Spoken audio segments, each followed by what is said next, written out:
Awesome sauce. Welcome to GovToolsPro. My name is Michael Smith, and in this video, I wanted to go over the incumbent search features. So, if you're new to GovToolsPro, head on over to govtoolspro.com. This is a suite of intelligent tools used and designed for GovCon professionals. So we've got a search tool here, analysis tool, and a whole slew of other tools. If you want to go to govtoolspro.com and check it out, that'd be awesome. In this video, um, we're going to focus on the incumbent page. And if you're new to GovCons, an incumbent contractor is basically a contractor that has been awarded a contract previously. So if there's a contract that is active or maybe it's recently expired, you as a person who is possibly interested in that solicitation, you want to know who or what the incumbent was and the value of the contract that was awarded to them. So this tool here will find that for you, and what that does is it helps you determine what you want to bid. So a lot of times when you're sending in or submitting proposals, you're in the dark. You don't know exactly what the government is looking for. You've gotten 4 or 5 quotes from potential subcontractors, and you're saying, okay, I have this value here. I'm going to put my proposal together. It could be dead in the water. And when I mean dead in the water is, if the requirements that they're looking for is the lowest bidder, you'll never know, right? And obviously you're going to be blind in some essence, but you definitely want to have an inside track to understand how much the government paid for this particular solicitation previously. So when you go to GovTools Pro, you're going to go to the dashboard. You'll be navigated here when you log in.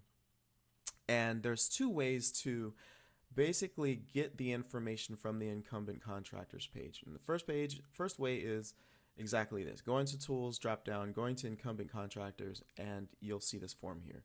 The second way is if you go to the search tool, and let's say you go to sam.gov, and here are the instructions for you just to lay it out for you. You go to sam.gov, you'll find a solicitation that you're interested in. You'll copy the URL, and here's the URL box if you're wondering what's a URL. And then you'll come here to the Find Contractors page, and you'll scroll down to the solicitation URL box and paste it, and click Find Matching Businesses. And what that's going to do, the results of this page, which is in a different video, will summarize the description. It'll analyze the gist of the solicitation. It'll also find subcontractors for you, which is pretty useful. That can be time consuming. And so the whole idea of GovToolsPro is to reduce the amount of time that you have with tedious tasks. So that information will result in this page, and it'll be passed on to the incumbent contractors page, and it will pre-populate here and find the solicitations, I should say the awardees or the incumbents, closest to the search criteria. So the search criteria will include the NAICS code, the PSC, any keywords that is passed on through that, and that's AI generated, the agency, state, and then we have a look back of 2 to 5 years. And you can change that here if you'd like. So we're going to do this manually, and I'm going to type in IT support, and you can obviously see that was kind of the fill in there. I'm going to go to Kansas. Didn't use Kansas before, so let's click on Find Incumbents. And so again, it's going to go through publicly available information, and it's going to the car. Of course, they're racing outside.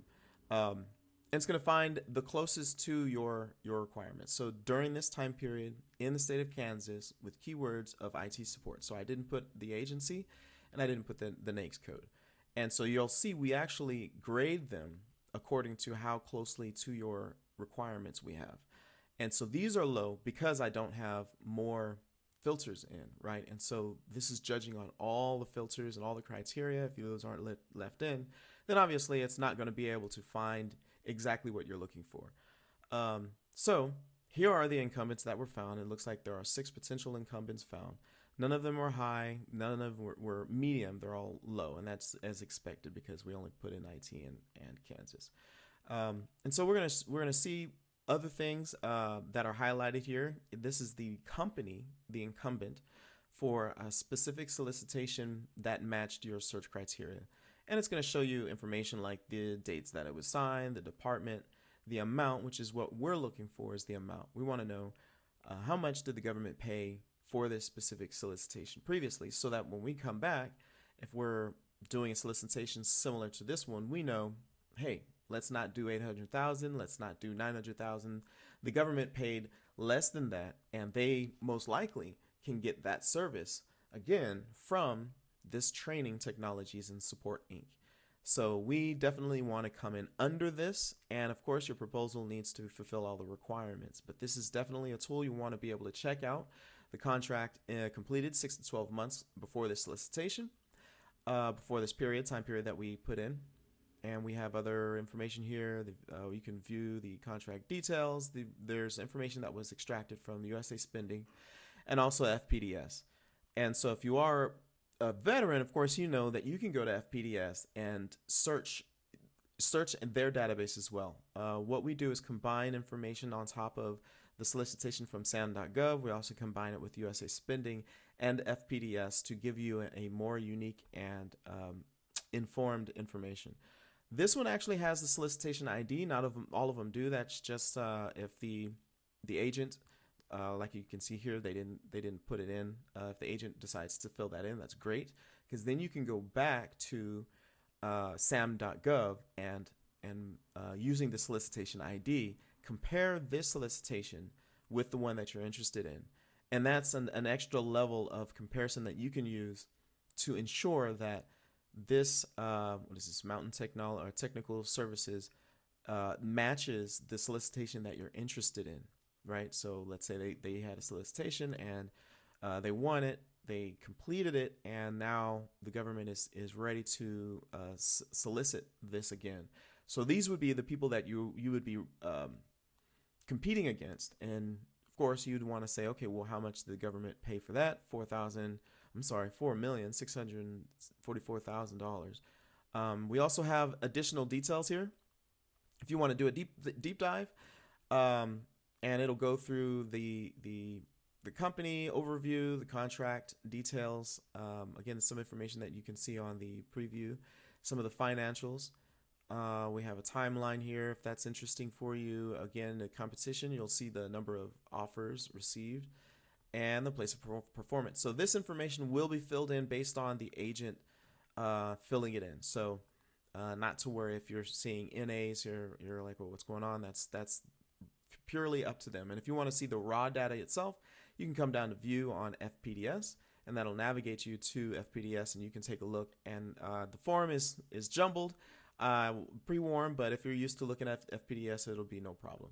So that was a quick and dirty, I don't know why it's dirty, it's definitely quick, of the Incumbent Contractors tool on GovToolsPro. Go ahead and take a look.